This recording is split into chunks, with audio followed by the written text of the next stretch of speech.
It's time to take your business to the next level, the boss level. These are the premier business owner strategies and successes being utilized by the industry's top talent today. Rock your business like a boss, a VO boss. Now let's welcome your host, Anne Ganguzza. Hey everyone, welcome to the VO Boss Podcast. I'm your host, Anne Ganguzza, along with the bee, the queen, my special guest co-host, Liz Atherton. I am the bee, the queen. The bee, comma, queen. Yes. Oh my God. Hi, Anne. How are you doing? I'm doing great. Liz, I love your laugh. I just think it's the cutest thing ever. It's the cutest thing ever. So it's good that we can laugh because I'll tell you what, Liz, I have had an entrepreneurial week from hell, and I think I want to be real. And I want people to know this stuff is hard and it's scary, and I think we should exchange horror stories from being an entrepreneur, and just so that other people can see that we're all human and it happens and it's okay. And we're still going on about our business. Because I still have a business. Liz, you still have a business, right? I do. I do. We're not quitting. So no. we can have weeks from hell. Or months, or maybe even years. Yes, we can, Anne. Yes, we can. We can. What, shall I begin? I'll tell you. Please. Well, right now my current state is panic. Oh, no. I mean, but it's panic, but it's good. It's all working itself out. I mean, most people know that I was on this quest. Last year I thought, it'd be kind of cool to just move. Well, let's just sell our house and buy a new one. And that would be really awesome. And then, we'll move and everything will be happy and flowers. And in the meantime, I didn't realize how stressful it actually is to do all that and maintain my entrepreneurial business, And your marriage. Yeah. No, yeah. And your house. There's my general well-being, to sell the house, pack the house, and do all that good stuff, and still maintain that business. And not only that, I was feeling very much under the gun that I had to make a certain amount of money during the process because my finances were tied up into down payments and all sorts of things, looking into new furniture, getting new curtains, all that good stuff. So I literally, for a good few months, was in panic mode. And people think I have it together. I'm just going to tell you, it's hard. I'm going to be really honest and say that I was panic-stricken for a kind of a good portion of the time, thinking, oh my gosh, am I going to be able to get the gigs in order to be able to afford the extra money that's going into this house? It was a real thing. And listen, Anne, you're not alone. I have people that shared stories with me all the time. I mean, here's my goal. I mean, especially in the VO business, right? As entrepreneurs, people don't necessarily address themselves as entrepreneurs, but yet they are, especially those that have decided to take this full time. This year has been particularly interesting for me because I sold my agency with the intent of starting my software company. And then I didn't have funding, and I didn't have funding, and I didn't have funding. And then I finally did have funding. And then through that funding, we had to get all of our paperwork. I mean, and by the way, my investors are the most awesome people in the world. But through this whole time, I'm like, okay, this isn't happening as fast as I want it to happen. Do I need to go get another job? What am I going to do? How am I going to eat? Sure. I got to get this stuff done. And I used to panic, and I used to address myself as, oh my God, you're so broke. Oh my God, you're so broken. Oh my gosh, all these other things. Maybe a lot of people out there are like me, and we're single and we're doing it on our own. And you're like, I don't have a fallback position. And then something clicked for me a couple of months ago that really made an impression. I'm not broke. I'm fully invested in me. There you go. Just I love that. Seriously, just that change of paradigm made so much to me, because when you sit there as someone who's been successful for much of your life and suddenly you're in this panic, you want to talk about panic mode, and you begin to look at yourself as a loser. I mean, and listen, I mean, I'm not trying to go down a sad path here. I'm just like, the word broke in and of itself is not necessarily a pretty word, right? Yeah, I agree. But when you can change that and turn that around, instead say, no, I'm fully invested in me because I friggin' believe in me. I believe in what I'm doing. I believe it so strongly that I have risked everything about me to make this happen. Does that make me scary stupid? A little. But it's also scary brilliant because honestly... Scary brilliant. That's a good thing. Why would you invest in me if I wasn't all in? You have to be immersed in what you're doing. And the same is true for a voiceover talent. So now, voiceover is not something that just knocks on your door every day and says, hey, I heard about you, Anne. I want to hire you. Let me give you lots of money. Yes, please, please. So now, Anne and other VO people, they're like, oh my God, how am I going to find work? What am I going to be doing? They go into this panic mode instead of saying, hey, man, I am a killer voiceover talent, and I just need to go out there and let people hear me so that we can make this work. And I don't mean from a boastful... No. It's a confidence. It comes from an area of confidence. You said something so important just a few moments ago, and that was your paradigm shift in thinking. And I'm going to tell you that, yes, when I was in my panic mode, thinking, what was I thinking? I could just go and buy a new house and sell this house, and it would be easy, and it would be fun. I think when I stopped myself and just did a couple of deep breaths in, and I decided to allow this to happen because I had a belief that it was all going to work out. It was going to be okay. And I just remember my mother who said to me, you know what, Anne, it'll just work out. It always just works out. And I think that, yeah, right? And when you think that way, I think it shifts the universe into... Absolutely, Anne. I mean, in here, let me help you a little bit with that house thing, decision of yours. You have been very fortunate to have a great partner in life, and you've lived in your house and you wanted to try something new, and how fortunate for you that your life has led you up to the opportunity to be able to try that something new, as opposed to, oh my God, what was I thinking? Instead, it's like, oh, how fun. Yeah, I've planned for this and I'm continuing to plan for this, but looky, I get to go buy new curtains or whatever.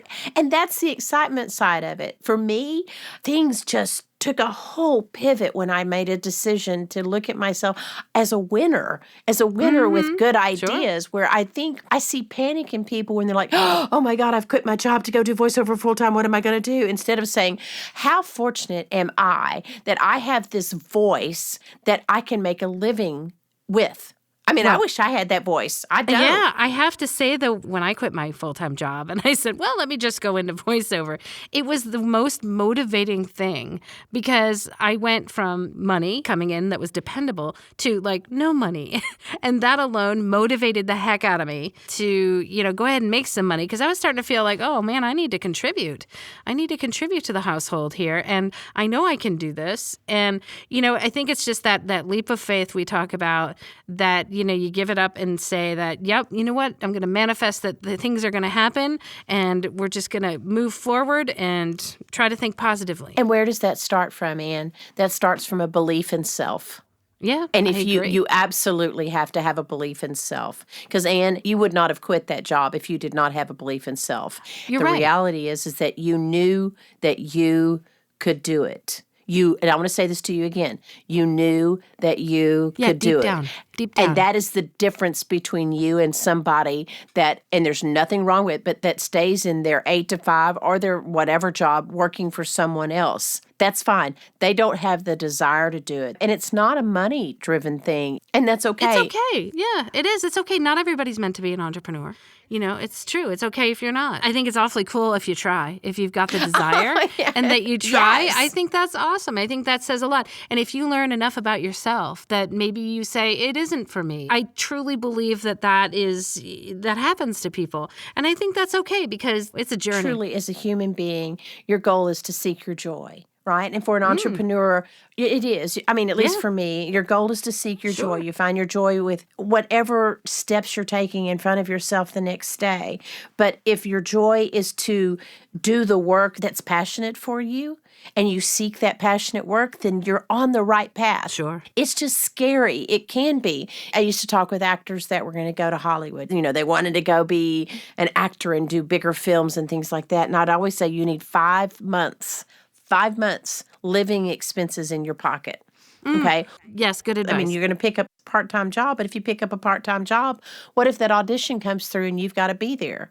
Well, then you have a quandary. So, I mean, if you could have more than that, then that's ideal. But it's the same thing when you're an entrepreneur. But the thing about it is you don't always get that luxury.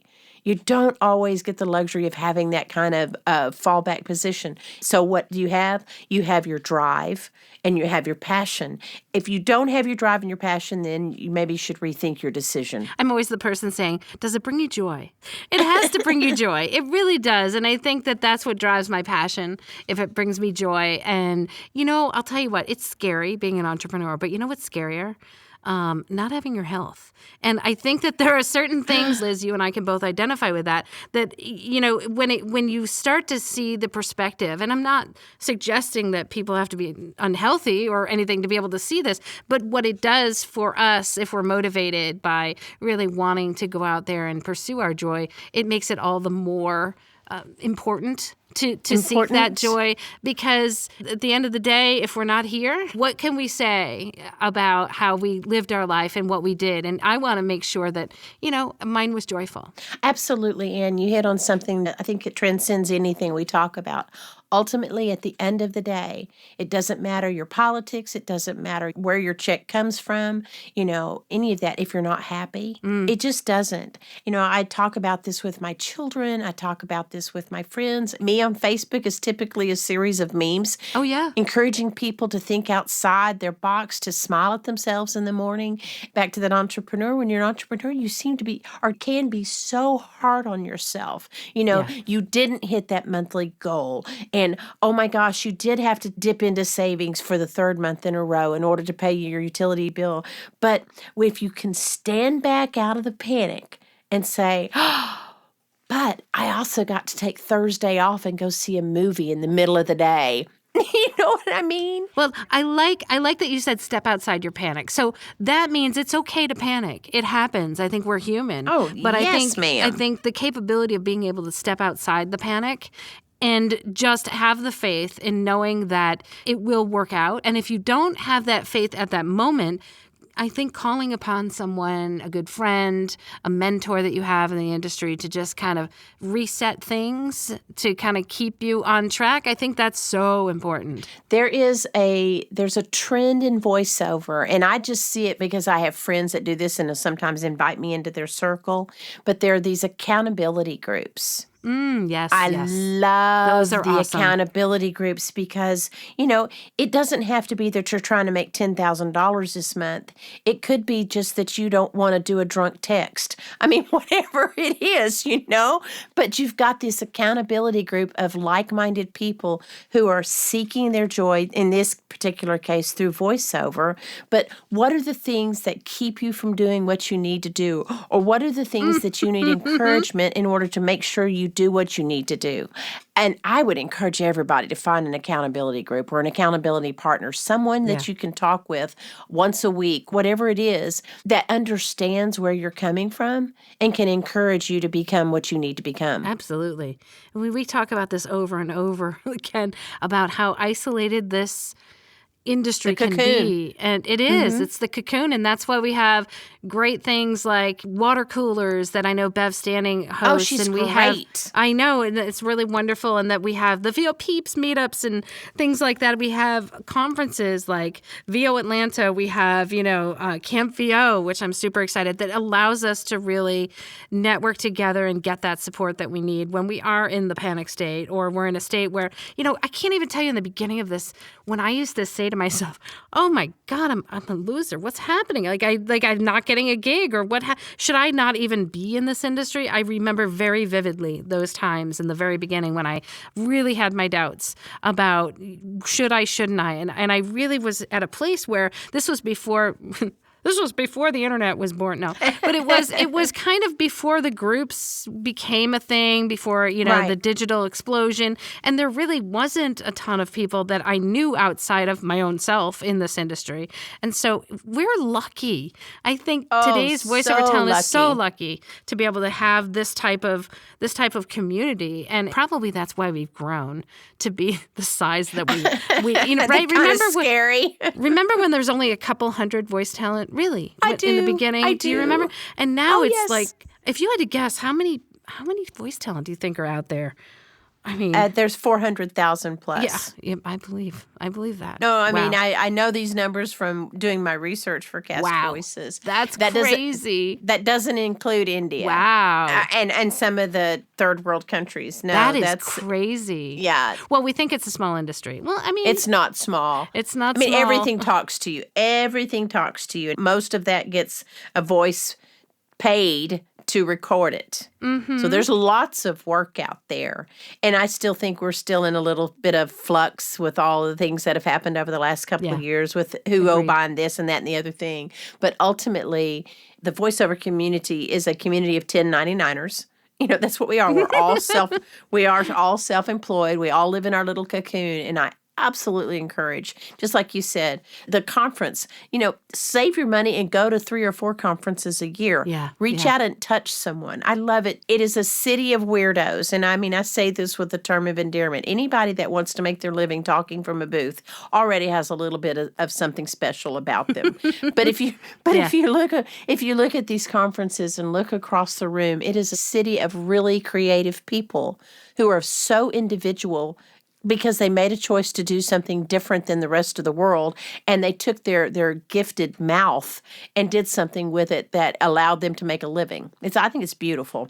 And I want every one of you boss listeners to know that every single one of those people out in the industry and out in that network is probably just as panicked or just as scared as you are at times. But we like to put on that brave face. Social media has not been helpful in that respect, where I know there's probably those people that sit back and they look at, people posting on Facebook, life is beautiful and wonderful, and they're getting jobs here and there, and it becomes just a very isolating, possibly sad, thing for people who are not feeling like they're succeeding. But just know that I guarantee you, every single one of us has gone through our panic moment. Every single one of us has been scared, and it's been hard, and maybe curled up in the fetal position once or twice.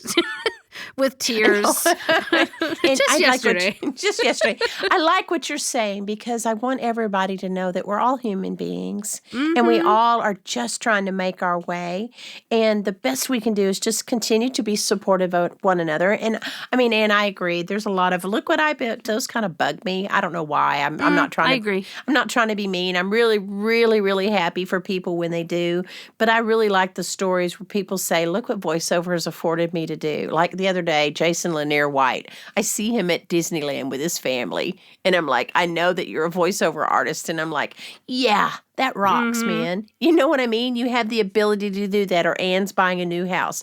Yeah, that rocks. You've got the ability to support your family. That is a wonderful thing. It absolutely that is something to be so proud of, because huge. It's like I've been on both sides of the fence, right? I've worked in corporate. I've worked for myself. I'm very tough to work for. But working no way. Oh my gosh, I'm like really tough to work for. But I even said to my husband the other day, I said, oh man, I just had another thing that happened and I've got to deal with it. And I'm like, this entrepreneurship thing is hard. And he goes, hey, I know. And I said, he said, I know. That's what I'm working for corporate. But he has a great job that he loves. And so again, it's a journey. And I wish all of you guys out there, all of you bosses out there, the absolute best. Know that you're not alone. We're all panicked at one point or another. We're all panicked together. We're all panicked together, curled up in the fetal position, but we got your back. So the bosses got your back. And I'd like to give a great big shout out to another person who has our back, and that is our sponsor, IPDTL. I love IPDTL. Again, another way that we can network and not be isolated from one another. You can find out more at ipdtl.com. You guys have a great week. We love you, and we'll see you next week. Take care, Anne. Bye. Join us next week for another edition of VO Boss with your host, Anne Ganguzza. And take your business to the next level. Sign up for our mailing list at voboss.com and receive exclusive content, industry revolutionizing tips and strategies, and new ways to rock your business like a boss. Redistribution with permission, coast-to-coast connectivity via IPDTL.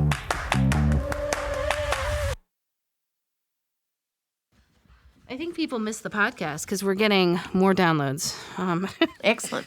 Well, good. Of course they missed you. I think that's the case. Let's see. Let me stop this. I've had people text me about my chicken. Oh, have they? Oh, my God. You have to tell me. Well, it was pretty awesome. Oh, my God. Hey, can I get a little sidebar here? So Sure. I am coming at you from the studio of Diana Birdsall, yes. who is the most awesome. Diana, come in just real quick. Sorry, everybody that's listening. She hears me up here. She knows I'm not a voiceover. She brings me a big old glass of water. So, because she knows I'm thirsty without me even asking. How awesome is that? Because she's amazing like It that. might be vodka. But It's vodka. Oh, I'm sorry. It might be vodka. Hey! Oh, is it still morning? I'm sorry. No, it's afternoon. It's 5 o'clock somewhere. We know that.